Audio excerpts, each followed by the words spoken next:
Grant Mercer pressed his forehead against the dying mare's neck, the animal's labored breathing vibrating through the rough timber of the stall. Beside him, his 6-year-old daughter, Lily, wept silently, her tears tracking through the dust on her cheeks. Outside, the Montana winter howled, driving snow against the barn walls in a relentless rhythm that sounded like a death knell. 3 horses dead in 2 weeks, Grant whispered, his voice cracking. The cavalry contract, his last hope to save the ranch from foreclosure, would be gone by morning if he lost this mare. God, if you're still listening, I've got nothing left to bargain with. The mare shuddered. Lily, who hadn't spoken a single word since her mother died of fever 2 years ago, reached out a small, trembling hand to stroke the horse's velvet nose. Through the roar of the November wind, a stagecoach door slammed in the yard. Footsteps crunched over the frozen ground, purposeful and sharp. A woman's voice, melodic but steel-steady, cut through the gloom of the barn. That mare has strangles. I can save her, but we have to act now. Grant straightened, instinctively moving to shield Lily. The lantern light flickered, revealing the figure standing in the open barn door. She was unlike anyone Grant had ever expected to see in this harsh territory. She was small, shivering violently, her dark hair plastered to her face by the melting snow. But it was her dress that held his gaze, a traditional cheongsam, the silk tattered at the hem and wholly unsuited for a Montana blizzard, worn beneath a threadbare men's coat. She held a worn wooden medical chest in one hand. "Who are you?"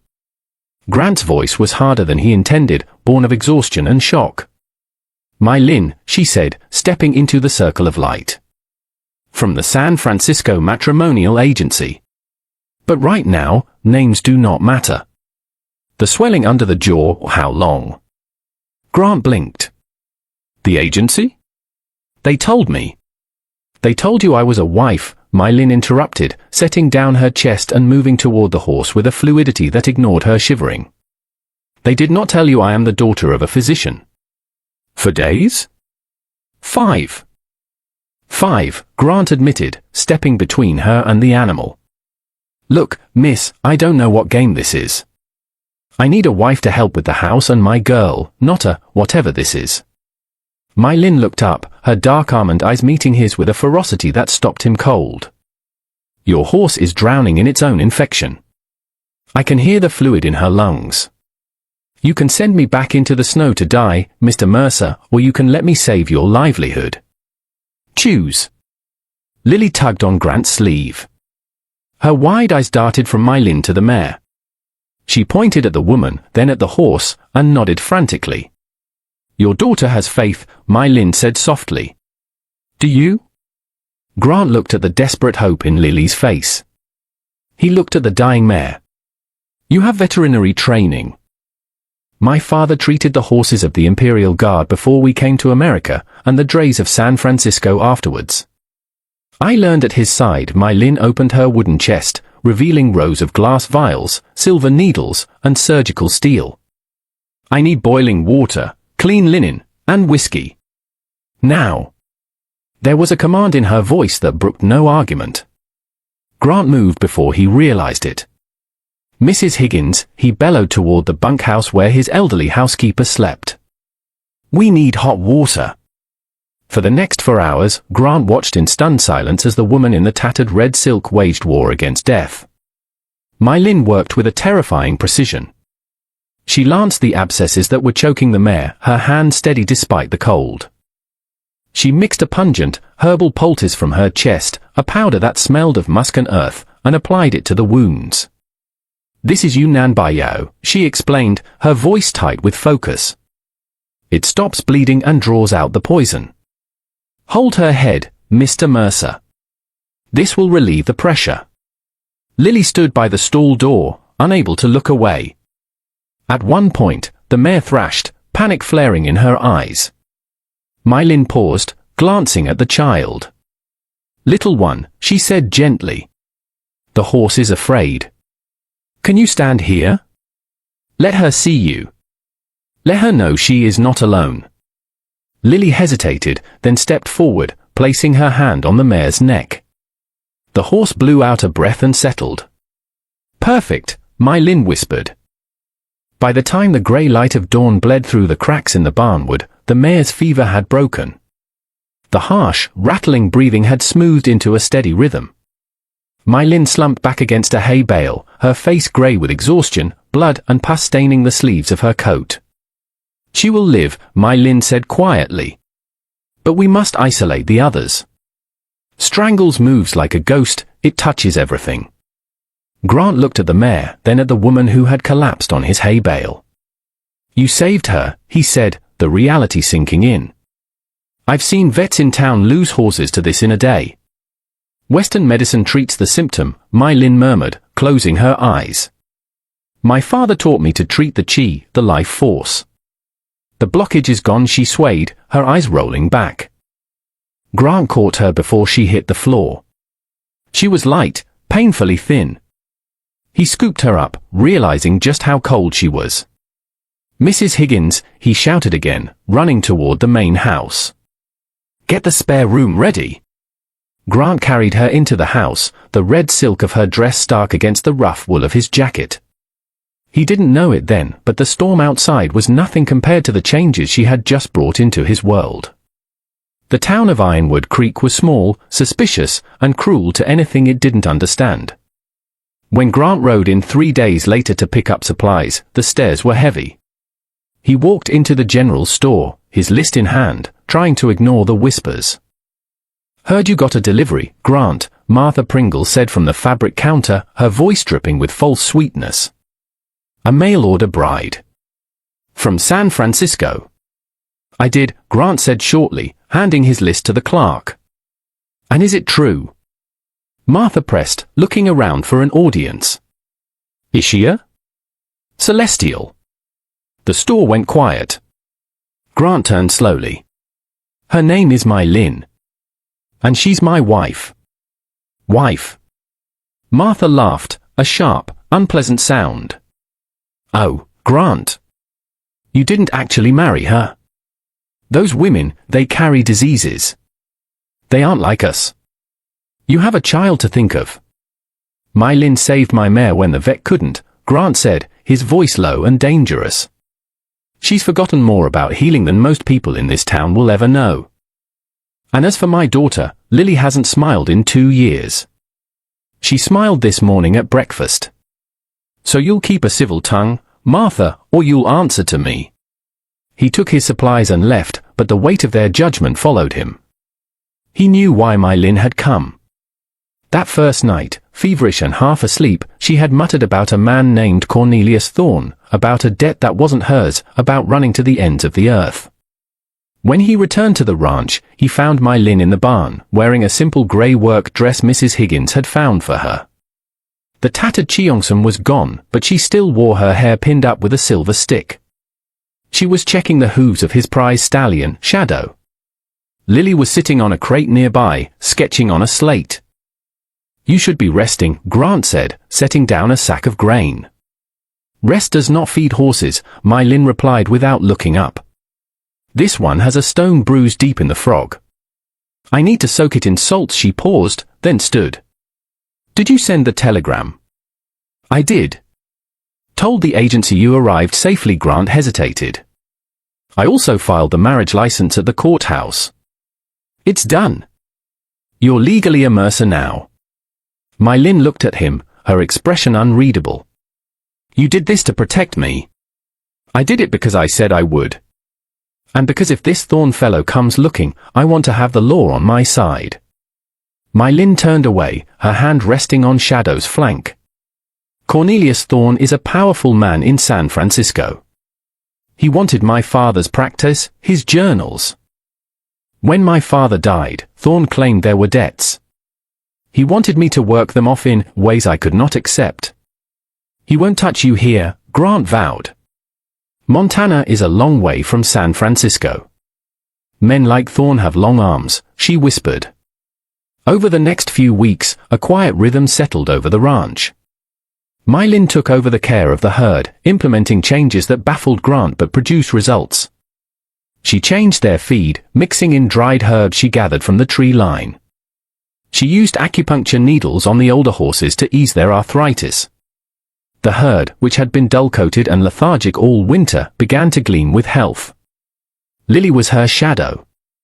The little girl, locked in silence, found a kindred spirit in My Lin. They didn't need words. My Lin would point to a herb, and Lily would draw it.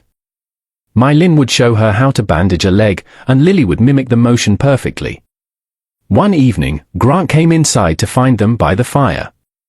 My Lin was reading from her father's journal, translating the characters into English, and Lily was listening, entranced. The heart is the emperor of the body, My Lin read softly. It governs the blood and houses the spirit. When the spirit is wounded, the voice hides. She looked at Lily. It is okay to hide, little flower. But one day, the sun will warm the spirit, and the voice will return. Lily leaned her head against My Lin's shoulder. Grant felt a lump in his throat. He had tried so hard to force Lily to speak, to fix her. My Lin simply accepted her silence. But the peace couldn't last. The winter deepened, bringing with it the threat that had been chasing My Lin across the continent. It started with a stranger in town. A man in a tailored suit, too fine for the frontier, asking questions about a Chinese woman. Grant heard about it from the sheriff, a good man named Brody who rode out to warn them. He's asking about a thief, Sheriff Brody said, warming his hands by the stove. Says she stole valuable medical secrets and gold. He lies, My Lin said, her back straight. I took only my father's chest and his journal. The knowledge inside is my inheritance. Doesn't matter what's true to a man with that kind of money, Brody warned. He's got hired guns with him. They're staying at the hotel. Grant, you need to be careful. 2 days later, Cornelius Thorne rode onto the Mercer Ranch. He was flanked by 3 rough-looking men. Grant met them on the porch, his Winchester rifle cradled in his arm. Get off my land, Grant said calmly. Thorne smiled, a cold, oily expression. Mr. Mercer. I've come for my property. The woman. My Lin stepped out the door, Lily clutching her skirt. I am not property, Cornelius. You are a thief, Thorne spat. You owe me $3,000. Come back to San Francisco, work it off in my house, and I won't have the sheriff arrest you. She's my wife, Grant stepped forward. Any debt she has is mine now. And since you can't produce a paper signed by her, get off my land before I bury you on it. Thorne's eyes narrowed. A white man marrying her, this? You're a disgrace, Mercer. The whole town thinks so. The town can think what it wants. Thorne tipped his hat. We'll see how long you can protect her when the whole valley turns against you. Thorne didn't attack directly. He was smarter than that. He poisoned the well of public opinion. Rumor spread that My Lin was a witch, that she was poisoning the cattle, that she brought the harsh winter with her. When Grant went to church that Sunday, people moved away from them in the pews. Martha Pringle loudly whispered about heathen magic. But then, the fire happened. It was a week before Christmas. A lantern kicked over in Martha Pringle's barn sparked a blaze that threatened to consume the entire structure. The smoke could be seen for miles. Grant saw it and immediately hitched the wagon. We have to go, he said. She hates me, My Lin said, grabbing her medical bag. Doesn't matter. Neighbors help neighbors. When they arrived, it was chaos. The bucket line wasn't enough. Martha was screaming that her prized dairy cow, Bessie, and her calf were trapped inside. The roof was groaning, ready to collapse. The men held Martha back. No one can go in there, someone shouted. It's suicide. My Lin didn't hesitate. She soaked her heavy wool shawl in the horse trough, wrapped it around her head, and ran into the burning barn before Grant could stop her. My Lin! Grant screamed, plunging after her. Inside, the heat was a physical blow. The smoke was blinding. Grant found My Lin near the back stall. The cow was panicked, thrashing. My Lin was calm, murmuring words in Mandarin that cut through the roar of the fire. She threw her wet shawl over the cow's eyes. Guide the calf, she yelled at Grant. I have the mother. Together, they drove the animals through the inferno. A beam crashed down inches from Grant's shoulder. They burst out into the cold night air just as the main roof caved in with a shower of sparks. Mylin fell to her knees in the snow, coughing violently. The cow and calf were safe. The townspeople stood in stunned silence, staring at the small Chinese woman, covered in soot, who had risked her life for the woman who despised her. Mylin stood up, wiping soot from her face. She walked over to the cow, checking its breathing, ignoring her own burns. She has inhaled smoke, she told a stunned Martha Pringle. Keep her warm. Rub her chest with camphor. Martha stared at her, then burst into tears. I said terrible things. I'm so sorry. Mylin looked at her with tired grace. The fire burns all of us the same, Mrs. Pringle. The tide had turned. The town saw what Grant saw, courage. But Thorn was not done. Christmas Eve brought a blizzard that buried the world in white. It also brought Thorn and his men back to the ranch. They didn't come to talk this time. They came to take. Grant was in the barn when the doors were kicked open. Thorn stood there, a revolver in his hand. I'm done waiting, Mercer. Hand her over. Over my dead body, Grant said, reaching for the pitchfork near him. That can be arranged. Thorn cocked the gun. Suddenly, a high-pitched whistle cut through the air. A small dart struck Thorn in the neck. He slapped at it, confused, then his eyes rolled back, and he crumpled to the ground. Mylin stepped out from the shadows of the hayloft, a bamboo blowpipe in her hand. Acupuncture points are not just for healing, she said coldly. The hired men hesitated, looking at their fallen boss. Go, Grant growled, leveling his rifle at them. Take him and ride. If I see you in Montana again, I won't be as gentle as my wife. The men scrambled, dragging the unconscious Thorn out into the snow. Grant looked up at the loft. Mylin climbed down, her hand